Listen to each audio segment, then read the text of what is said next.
Si vous êtes tombé sur cette vidéo avant le 30 octobre, ce n'est pas un hasard. L'univers vous parle aujourd'hui. Et je ne dis pas cela à la légère. Bienvenue sur Esprit Zen. Je suis profondément heureux de vous retrouver aujourd'hui pour un enseignement qui a transformé ma vie et qui pourrait bien transformer la vôtre. Installez-vous confortablement, prenez une grande respiration avec moi et expirez lentement. Cette vidéo est différente. Elle est plus longue, plus profonde. Pourquoi ?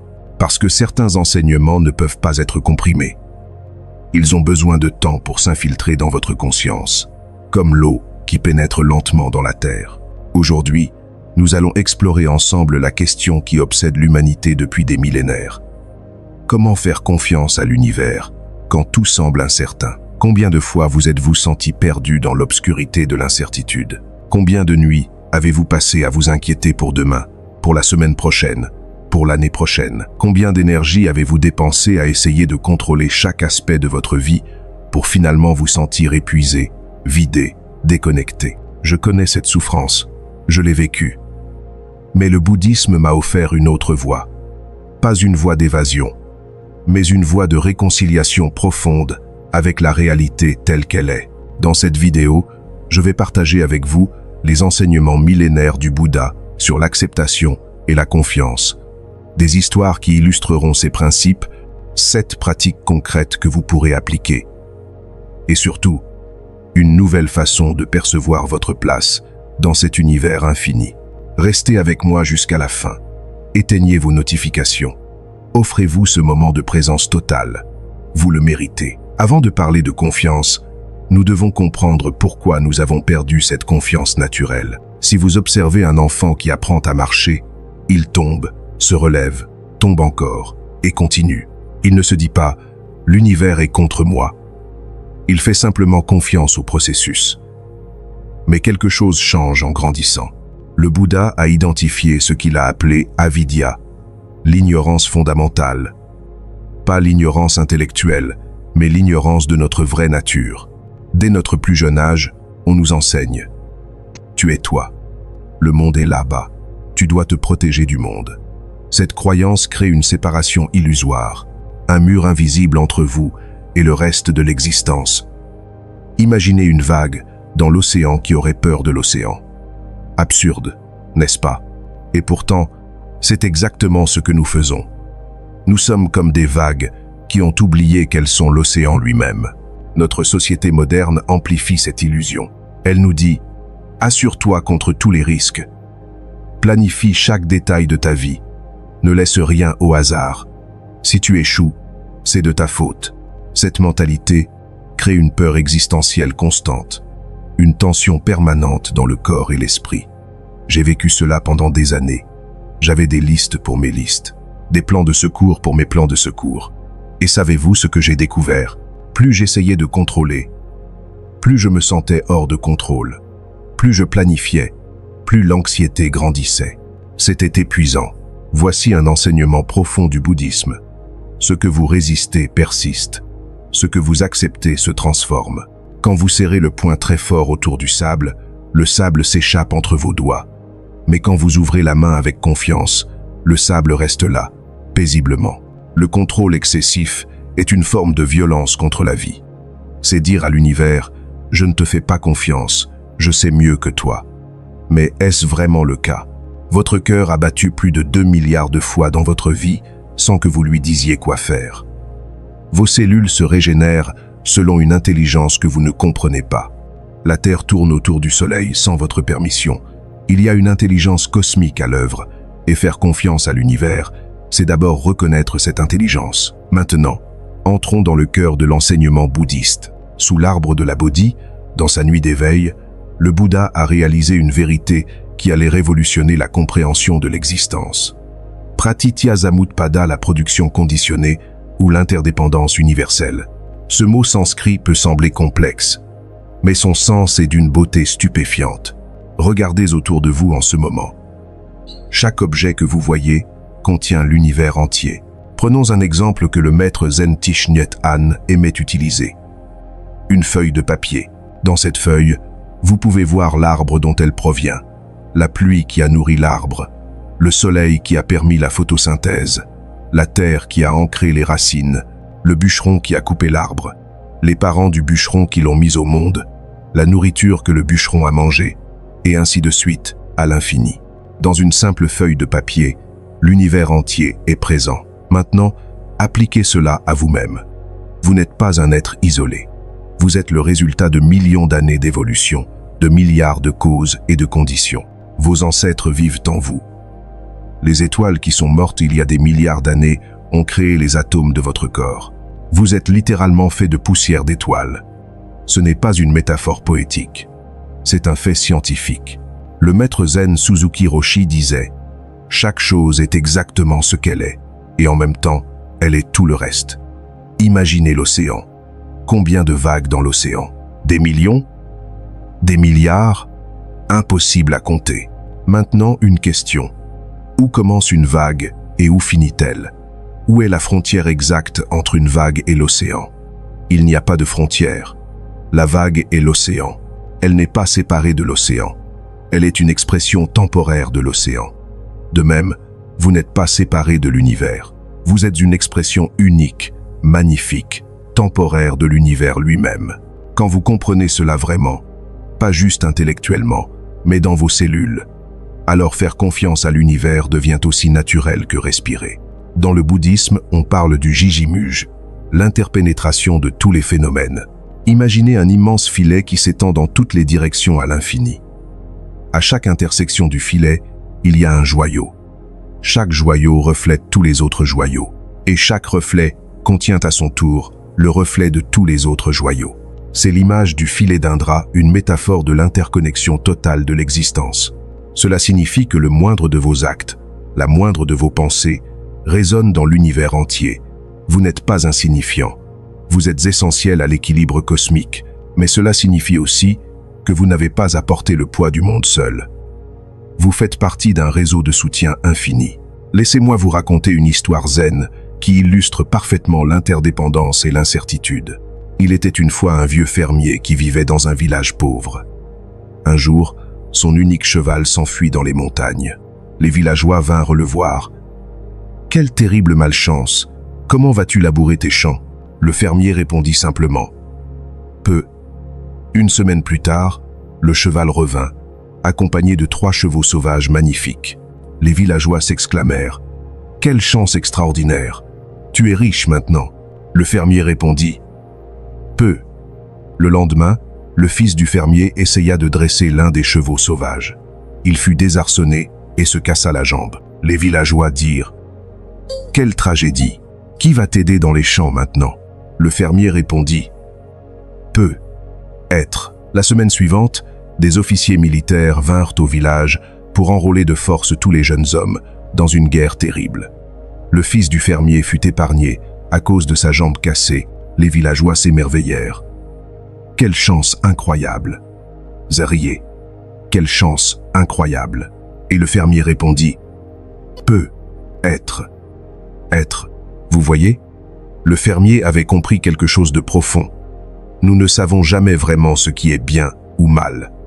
Nous ne pouvons voir qu'une infime partie de la toile cosmique. Ce que nous percevons comme un désastre aujourd'hui peut être la graine d'un miracle demain. Et ce que nous célébrons aujourd'hui peut contenir les germes d'un défi futur. Faire confiance à l'univers, c'est dire peu, être, face aux événements de la vie. C'est accepter de ne pas connaître la fin de l'histoire. Le deuxième pilier de la confiance dans l'univers est la compréhension profonde de l'impermanence. Le Bouddha a dit « Toute chose conditionnée est impermanente ». Quand on voit cela avec sagesse, on se détache de la souffrance. Regardez votre vie. Est-ce que quelque chose est resté identique? Votre corps n'est plus le même qu'il y a 10 ans. Vos pensées changent chaque seconde. Vos relations évoluent, même les montagnes, qui semblent éternelles, s'érodent lentement. L'impermanence n'est pas une mauvaise nouvelle. C'est en fait la meilleure des nouvelles. Pourquoi? Parce que cela signifie que rien n'est figé. Si vous traversez une période difficile, elle passera. Si vous êtes malade, votre corps peut guérir.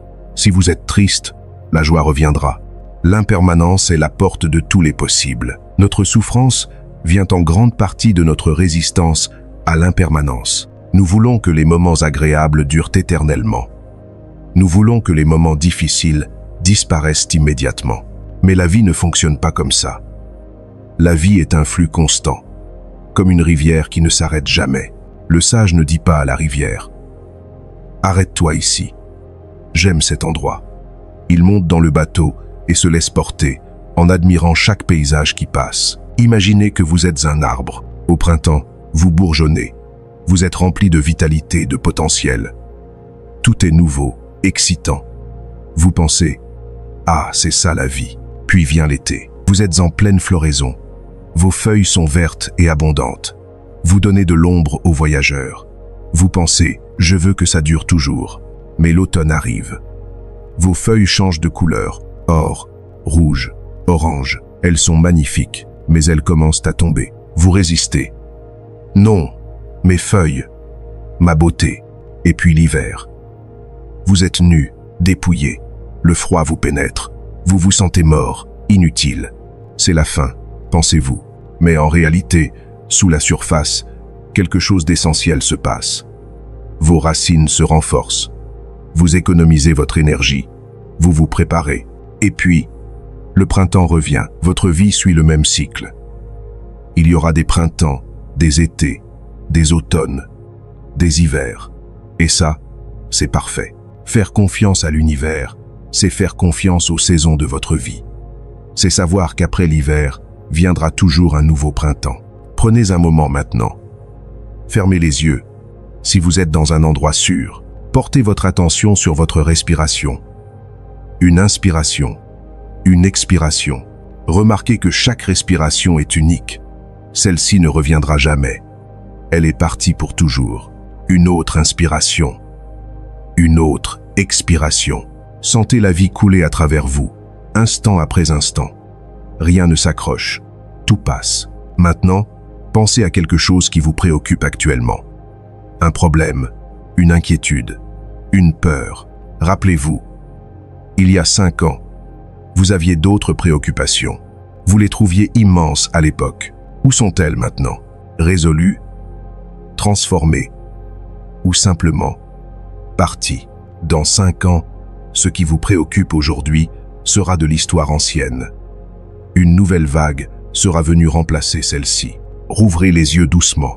Quand vous acceptez vraiment l'impermanence, quelque chose de magique se produit. Vous commencez à apprécier pleinement chaque moment. Si vous savez que cette conversation avec un être cher pourrait être la dernière, vous êtes pleinement présent. Si vous savez que ce coucher de soleil est unique et ne se reproduira jamais exactement de la même façon, vous le regardez avec émerveillement. L'impermanence n'est pas une prison. C'est une libération. Et faire confiance à l'univers, c'est faire confiance à ce flux naturel de transformation. C'est lâcher le besoin de figer les choses et accepter la danse éternelle du changement. Maintenant que nous avons exploré les fondements philosophiques, passons à la pratique, parce que la sagesse sans action reste stérile. Je vais vous offrir 7 pratiques que vous pouvez intégrer dans votre vie quotidienne. Ne vous sentez pas obligé de toutes les faire en même temps. Choisissez celle qui résonne le plus avec vous aujourd'hui. Première pratique. La méditation de la confiance profonde. Cette méditation est ma préférée. Je la pratique chaque matin. Asseyez-vous confortablement, le dos droit mais pas rigide. Prenez 3 grandes respirations conscientes. À chaque expiration, relâchez les tensions. Maintenant, portez votre attention sur votre cœur. Imaginez une lumière douce et chaude qui rayonne de votre poitrine. Répétez silencieusement, comme un mantra. Je fais confiance au processus de la vie. Je lâche ce que je ne peux pas contrôler. L'univers me soutient dans chaque instant. Je suis exactement là où je dois être. Restez avec ces phrases pendant 10 à 20 minutes. Quand votre esprit s'égare, et il s'égarera, c'est normal. Ramenez-le doucement aux phrases. Cette pratique reprogramme littéralement votre système nerveux. Elle dit à votre corps, tu es en sécurité, tu peux te détendre. Deuxième pratique, le journal de l'évidence cosmique. Cette pratique va changer votre perception de la réalité. Chaque soir, avant de dormir, prenez un carnet et écrivez. Aujourd'hui, l'univers a pris soin de moi à travers, puis listez au moins 5 choses. Et soyez très spécifique. Non pas j'ai mangé. Mais l'univers a orchestré qu'une graine plantée, il y a des mois, devienne une tomate qui a nourri mon corps aujourd'hui. Des milliers de personnes, les fermiers, les transporteurs, les vendeurs, ont contribué à mon repas sans même me connaître. Non pas, j'ai respiré, mais mon corps a effectué 20 000 respirations aujourd'hui sans que je lui dise quoi faire. Mon cœur a battu 100 000 fois. Mes cellules se sont régénérées. Une intelligence cosmique me maintient en vie chaque seconde. Non pas. J'ai vu un coucher de soleil, mais l'univers a organisé un spectacle gratuit pour moi ce soir. La Terre a tourné à exactement la bonne vitesse. Le soleil a brillé à exactement la bonne distance. L'atmosphère a dispersé la lumière en couleurs magnifiques. Et j'étais là, au bon moment, pour le voir. Vous comprenez? Cette pratique vous entraîne à voir l'extraordinaire dans l'ordinaire. Elle vous montre que l'univers conspire constamment pour votre bien. Après un mois de cette pratique, votre cerveau sera recablé. Vous commencerez à voir la magie partout. Troisième pratique. Le lâcher-prise. Le lâcher-prise n'est pas une action passive. C'est un acte conscient de libération. Une fois par semaine, créez un petit rituel. Prenez une feuille de papier. Écrivez tout ce qui vous préoccupe, tout ce que vous essayez de contrôler. Je veux que mon patron m'apprécie. Je veux que mon enfant réussisse à l'école. Je veux que mon corps guérisse rapidement. Je veux que cette personne me réponde. Écrivez sans censure. Videz votre mental sur le papier. Ensuite, lisez chaque phrase à voix haute, en ajoutant « Je lâche mon besoin de contrôler cela. Je fais confiance au processus. » Puis, et c'est important, détruisez le papier. Brûlez-le de manière sécuritaire ou déchirez-le en tout petits morceaux. En détruisant physiquement le papier, vous envoyez un signal puissant à votre inconscient. Je libère. Je fais confiance. Certains de mes étudiants pleurent pendant ce rituel. C'est normal. Ce sont des larmes de libération. Quatrième pratique. La gratitude des détails infinitésimaux. Le Bouddha enseignait la pleine conscience, sati. Être présent à ce qui est, exactement comme c'est. Choisissez une activité quotidienne banale. Prendre une douche, boire du thé, marcher jusqu'à votre voiture. Ralentissez cette activité au maximum. Devenez comme un scientifique qui observe chaque détail. Par exemple, si vous choisissez de boire du thé, sentez d'abord le parfum. Remerciez la plante qui a donné ses feuilles. Sentez la chaleur de la tasse dans vos mains. Remerciez le feu qui a chauffé l'eau. Regardez la vapeur qui s'élève. Remerciez l'eau qui a voyagé depuis l'océan, est devenue nuage, puis pluie. Prenez une gorgée. Laissez le liquide toucher votre langue. Sentez les saveurs se déployer. Remerciez vos papilles gustatives. Ces merveilles biologiques. Sentez le liquide chaud descendre dans votre gorge, votre œsophage, votre estomac. Remerciez votre corps qui sait exactement quoi faire avec ce thé. Cette pratique est une méditation de la gratitude incarnée. Elle vous montre que chaque instant ordinaire est en fait un miracle cosmique. Quand vous commencez à vivre ainsi, la vie entière devient une prière de remerciement. Et dans cet état de gratitude profonde, la confiance en l'univers devient naturelle. Cinquième pratique. Agir sans attachement. Dans la Bhagavad Gita, texte sacré de l'hindouisme étroitement lié au bouddhisme, on parle du karma yoga, le yoga de l'action. Krishna dit à Arjuna, « Tu as le droit à l'action, mais pas à ses fruits. Ne sois pas motivé par les fruits de l'action et ne t'attache pas à l'inaction. Quand vous entreprenez un projet, divisez-le mentalement en deux parties. Votre responsabilité, l'effort, l'intention, la qualité de votre travail. Et la responsabilité de l'univers, le résultat, le timing, la réaction des autres. Faites votre part avec excellence, dévotion, amour. Donnez le meilleur de vous-même. Puis, lâchez prise sur le résultat. Vraiment, vous postulez pour un emploi? Préparez-vous au maximum. Faites le meilleur CV possible. Soyez brillant à l'entretien. Puis, lâchez prise. Que vous obteniez le poste ou non n'est plus votre affaire. C'est l'affaire de l'univers. Vous plantez un jardin? Préparez bien la terre. Choisissez les bonnes graines. Arrosez avec soin. Puis, ne tirez pas sur les plantes pour qu'elles poussent plus vite. Faites confiance au processus naturel. Cette pratique vous libère de l'anxiété de performance. Vous faites votre part, puis vous vous reposez dans la confiance que l'univers fera la sienne. 6e pratique. La visualisation de l'interconnexion. Cette pratique vient du bouddhisme tibétain. Asseyez-vous tranquillement. Fermez les yeux. Imaginez-vous comme un point lumineux dans l'espace, une étoile dans le cosmos. Maintenant, visualisez d'autres points lumineux autour de vous. Chacun représente un être vivant, humain, animal, plante. Voyez des fils de lumière qui vous connectent à chacun de ces êtres. Vous êtes comme un nœud dans un réseau infini. Élargissez votre vision. Voyez toute la Terre comme un organisme vivant. Vous en êtes une cellule. Élargissez encore. Voyez le système solaire, la galaxie, l'univers entier. Vous n'êtes pas séparés de tout cela. Vous êtes tout cela. Répétez. Je ne suis pas une goutte dans l'océan. Je suis l'océan entier dans une goutte. Cette visualisation dissout l'illusion de séparation. Elle vous aide à ressentir viscéralement que faire confiance à l'univers, c'est faire confiance à vous-même, car vous et l'univers êtes un. 7e pratique. Le dialogue avec l'incertitude. Voici une pratique plus psychologique, mais profondément bouddhiste dans son essence. Quand l'inquiétude surgit, au lieu de la repousser, invitez-la à s'asseoir avec vous. Dites-lui « Bienvenue, peur. Je te vois. Qu'est-ce que tu essaies de me dire? Écoutez. » Souvent, la peur dit « Je veux te protéger. Je ne veux pas que tu souffres. » Remerciez-la. Merci de vouloir me protéger. J'apprécie ton intention.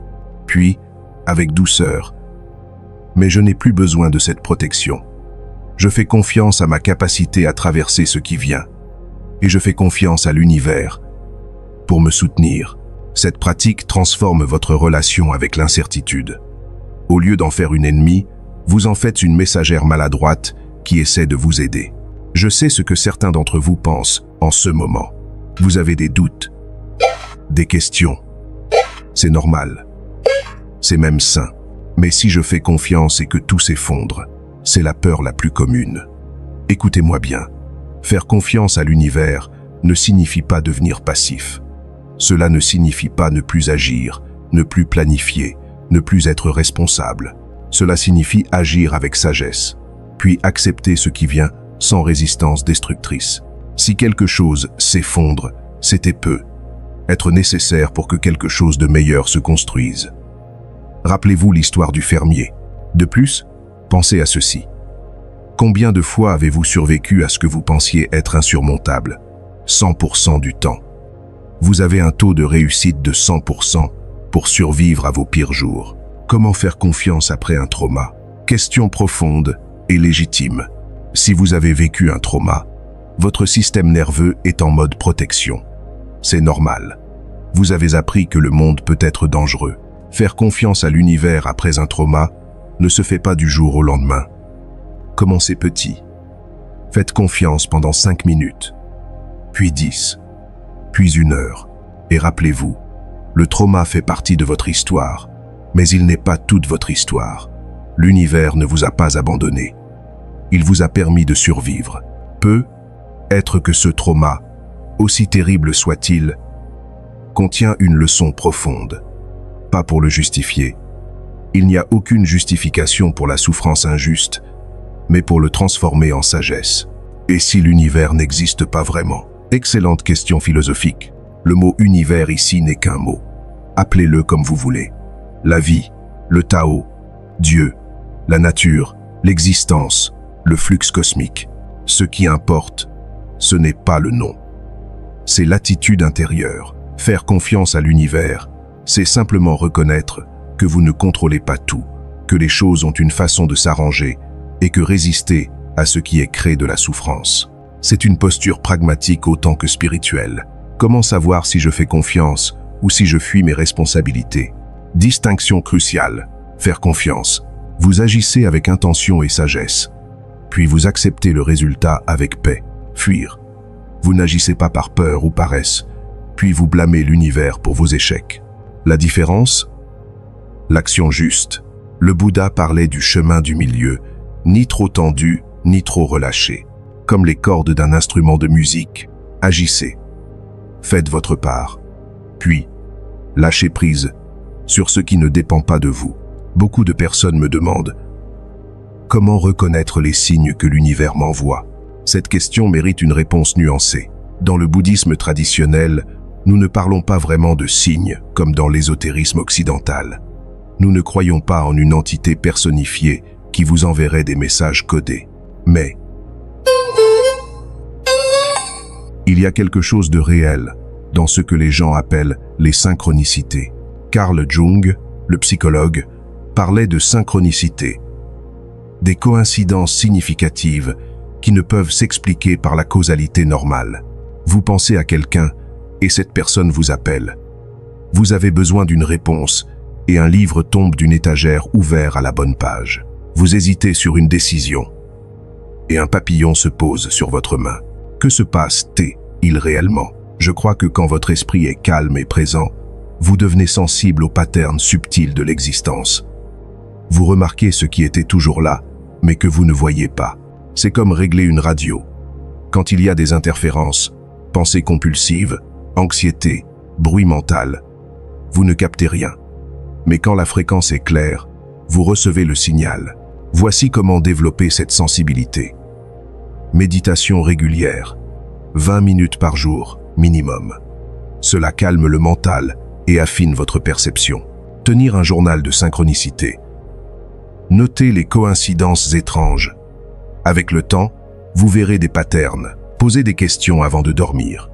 Votre inconscient est un pont vers une intelligence plus vaste. Demandez « Qu'ai-je besoin de savoir ?» Puis, observez vos rêves et les événements du lendemain. Pratiquez le oui facile. Quand une opportunité se présente de manière synchronistique, dites oui. Suivez le flux.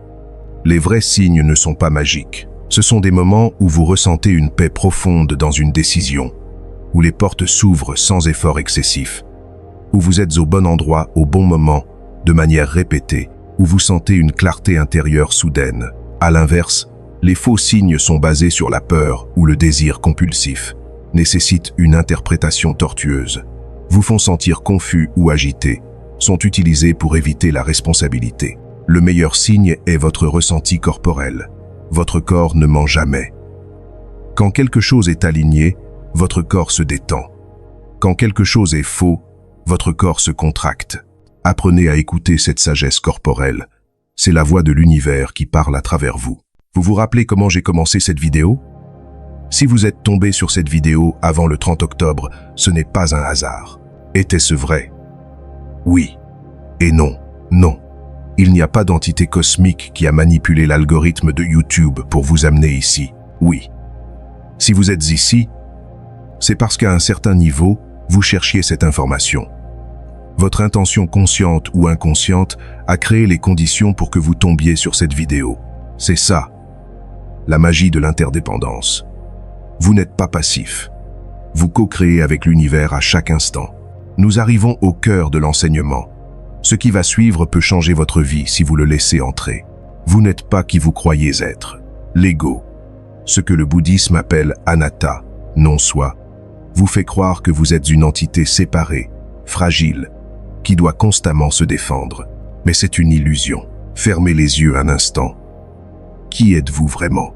Êtes-vous votre corps? Non. Votre corps change constamment. Les cellules se renouvellent. Êtes-vous vos pensées? Non. Les pensées vont et viennent comme des nuages dans le ciel. Non. Êtes-vous vos émotions? Non. Elles changent d'un instant à l'autre. Êtes-vous votre histoire? Alors, qui êtes-vous? Vous êtes la conscience qui observe tout cela. Vous êtes l'espace dans lequel la vie se déroule. Vous êtes l'océan, pas la vague. Et cet océan est infini, éternel, indestructible. Quand vous réalisez cela, pas intellectuellement, mais dans votre être, la peur disparaît. Comment pourriez-vous avoir peur quand vous comprenez que vous êtes l'univers lui-même? La peur existe seulement quand vous vous identifiez à l'ego limité. Et si je perds mon travail? Et si on me rejette? Et si j'échoue? L'ego parle, mais quand vous vous identifiez à votre vraie nature, la conscience infinie, ces questions, le travail vient et part. Les relations changent. Le succès et l'échec sont des vagues temporaires. Mais vous, la conscience, demeurez. C'est ça, la vraie confiance en l'univers. C'est « je suis l'univers ». Comment pourrais-je ne pas être pris en charge? Il y a une histoire soufie que j'adore. Un grain de sel décide de mesurer la profondeur de l'océan. Il saute dans l'eau, déterminé à toucher le fond et remonter pour faire son rapport. Mais dès qu'il touche l'océan, il se dissout. Il devient l'océan. Comment peut-il maintenant mesurer l'océan? C'est ce qui arrive quand vous faites vraiment confiance à l'univers. L'ego se dissout et vous découvrez que vous n'avez jamais été séparés. Quand vous vivez depuis cette compréhension, les défis deviennent des aventures, les échecs deviennent des enseignements, les fins deviennent des nouveaux commencements, la mort elle-même perd son aiguillon. Vous ne cherchez plus à contrôler la vie. Vous dansez avec elle, vous ne résistez plus au flux. Vous surfez sur les vagues, vous ne luttez plus contre l'univers. Vous vous abandonnez à son intelligence infinie. Nous voici arrivés à la fin de ce voyage ensemble. Mais en réalité, c'est un commencement. Faisons un moment de récapitulation. Vous avez exploré l'illusion de la séparation et la vérité de l'interdépendance, l'impermanence comme porte de tous les possibles, 7 pratiques concrètes pour cultiver la confiance, la nature des synchronicités et des signes, votre vraie identité au-delà de l'ego. Mais la connaissance intellectuelle ne suffit pas. Le Bouddha disait « Ne croyez rien sur parole, même si je le dis. Expérimentez par vous-même. » Alors voici mon invitation. Choisissez une pratique parmi celles que je vous ai partagées. Une seule, celle qui résonne le plus fort en vous. Engagez-vous à la pratiquer pendant 21 jours. Pas de manière parfaite, juste de manière consistante. Après 21 jours, revenez voir cette vidéo. Laissez un commentaire sur ce qui a changé dans votre vie. Je vous promets, si vous pratiquez sincèrement, quelque chose se transformera. Vous savez quelle est la plus grande preuve que l'univers prend soin de vous? Vous êtes en vie. Contre toute probabilité, des milliards de probabilités, vous existez. Sur cette planète parfaite, à la bonne distance du soleil, avec de l'eau, de l'air, de la nourriture. Votre cœur bat. Vos poumons respirent. Vos cellules dansent leur danse cosmique. Vous n'avez rien fait pour mériter tout ça. C'était un cadeau gratuit de l'univers. Si l'univers vous a amené jusqu'ici, pourquoi ne lui feriez-vous pas confiance pour la suite du voyage? Prenez une grande inspiration avec moi maintenant. Retenez et expirez, en laissant aller toutes vos résistances. Encore une fois, inspirez la confiance, expirez la peur. Une dernière fois, inspirez votre connexion à tout ce qui existe. Expirez dans l'abandon total au flux de la vie. Parfait. Merci d'avoir pris ce temps avec moi aujourd'hui. Ces moments sont sacrés. Vous avez choisi la sagesse plutôt que la distraction. Vous avez choisi la profondeur plutôt que la superficialité. Ah, moments sont sacrés, font la distraction. Si cette vidéo vous a touché, si elle a allumé une étincelle en vous, partagez-la. Quelqu'un dans votre vie en a peu. Être besoin aujourd'hui. Soyez un instrument de l'univers pour répandre cette sagesse. Abonnez-vous à Esprit Zen si ce n'est pas déjà fait. Nous continuons ce voyage ensemble, vidéo après vidéo, respiration après respiration. Activez la cloche pour être notifié. Et surtout, dites-moi dans les commentaires, quelle pratique allez-vous commencer dès aujourd'hui? Et qu'est-ce qui vous empêche encore de faire confiance à l'univers? Je lis chaque commentaire. Je réponds personnellement. Cette communauté est un espace sacré de soutien mutuel. Rappelez-vous, vous n'êtes pas seul. Vous n'avez jamais été seul. Vous êtes une vague dans l'océan infini de l'existence. Et l'océan prend toujours soin de ces vagues. Que la paix soit avec vous, que la confiance grandisse en vous, que vous reconnaissiez votre vraie nature. Je vous aime. L'univers vous aime. Car vous êtes l'univers qui s'aime lui-même.